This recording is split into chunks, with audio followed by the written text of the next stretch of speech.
When I finally walked through the gates in year 5 as the new kid, academically unremarkable and just trying to find my place, I immediately realised that this was the place I really needed to be this whole time.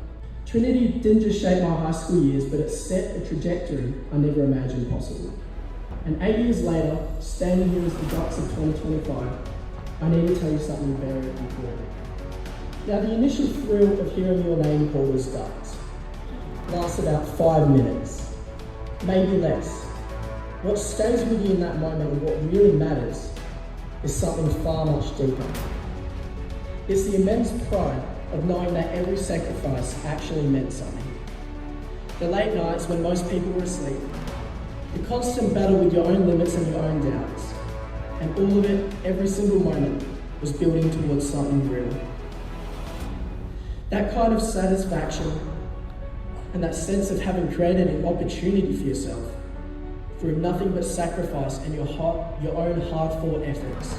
You can't buy it, you can't shortcut it, you can only earn it. So work hard, play hard, show up every single day, not just for yourself, but for your TC brothers. Take the opportunities that scare you a little. Build something you're genuinely proud of by the time you walk out of those gates for the final time. Become someone you respect. Be a man for others. Do that. And the rest, that being the results, the achievements, and the satisfaction, will take care of itself. Thank you, God bless, and best of luck for 2026.